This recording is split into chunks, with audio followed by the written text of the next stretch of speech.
Assalamualaikum warahmatullahi wabarakatuh. Di sini saya Sri Indah Mentari, Prodi STR Keperawatan tingkat 3, dan dalam mata kuliah keperawatan jiwa ini saya akan membahas mengenai harga diri rendah.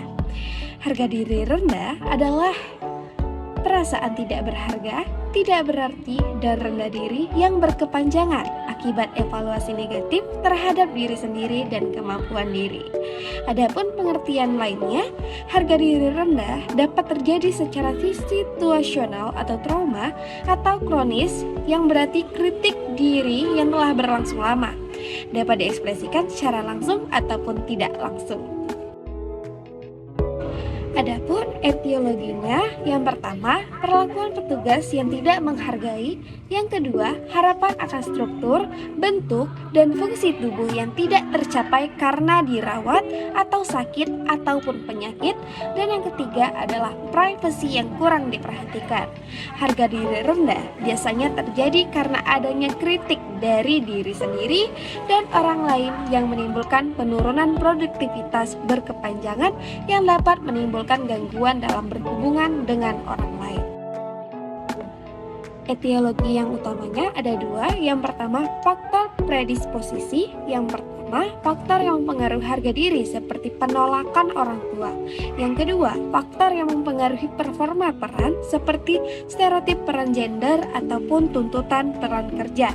Dan yang terakhir dari faktor predisposisi yakni faktor yang mempengaruhi identitas pribadi seperti ketidakpercayaan orang tua.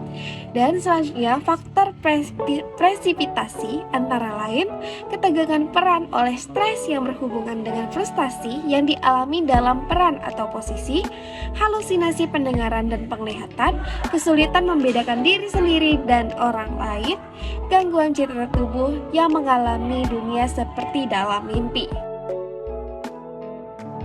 Adapun manifestasi klinis ataupun tanda gejala yang dapat dikaji, yang pertama adalah perasaan malu pada diri sendiri akibat penyakit dan akibat terhadap tindakan penyakit.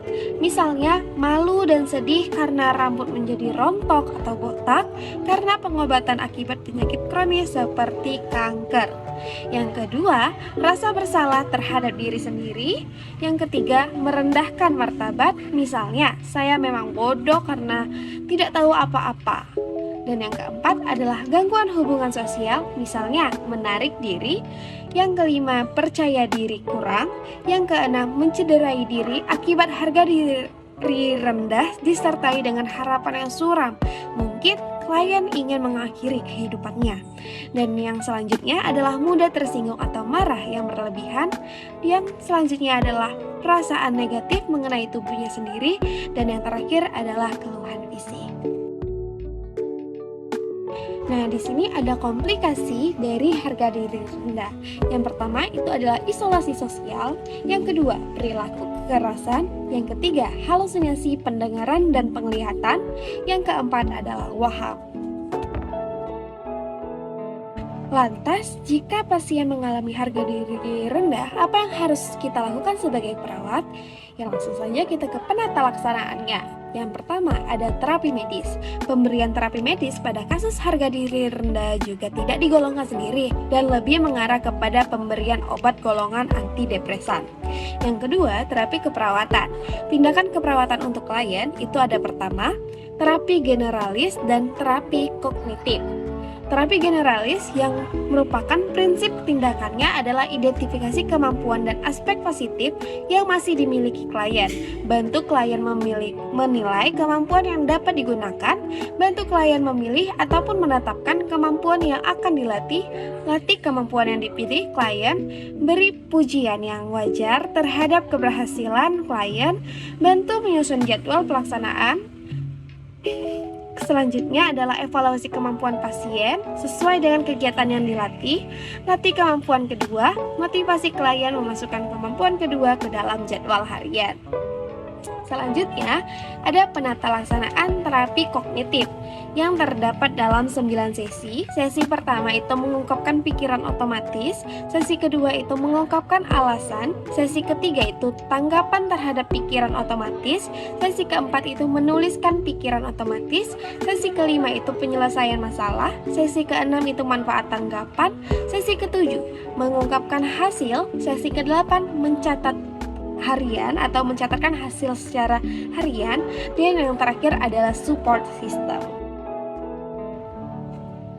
Nah, penata laksanaan kepada keluarga pun berbeda. Yang pertama ada terapi generalis, yang kedua adalah triangle terapi. Terapi generalis merupakan penjelasan tanda-tanda dan cara merawat klien harga diri rendah, menjelaskan cara-cara merawat klien dengan harga diri rendah, mendemonstrasikan di hadapan keluarga cara merawat klien dengan HDR atau harga diri rendah, memberikan kesempatan kepada keluarga untuk mempraktekkan cara merawat klien dengan HDR seperti yang telah didemonstrasikan perawat sebelumnya. Dan yang kedua adalah triangle terapi yang memiliki 4 sesi. Sesi pertama mengenali dan mengekspresikan perasaan, sesi kedua menerima orang lain, dalam hal ini klien, yang ketiga adalah penyelesaian masalah, dan yang terakhir adalah mengungkapkan hasil. Adapun asuhan keperawatan dalam harga diri rendah, yang pertama itu pengkajian, kita harus mengkaji faktor predisposisinya, yang kedua faktor presipitasinya, yang ketiga adalah tanda dan gejalanya, yang keempat adalah mekanisme coping pada gangguan konsep diri, yang terakhir adalah sumber coping. Sedangkan diagnosa keperawatan yang dapat kita ambil dari harga diri rendah biasanya itu harga diri rendah HDR, yang kedua itu isolasi sosial, yang ketiga resiko perubahan persepsi sensori, dalam hal ini halusinasi, dan yang terakhir adalah resiko bunuh diri. Itulah dia penjelasan dari saya secara singkat mengenai konsep harga diri rendah. Semoga kamu yang menonton video ini terhindar dari perasaan harga diri rendah dan memberikan perasaan positif terhadap diri kamu sendiri dan orang lain. Terima kasih telah menonton. See you. Assalamualaikum warahmatullahi wabarakatuh.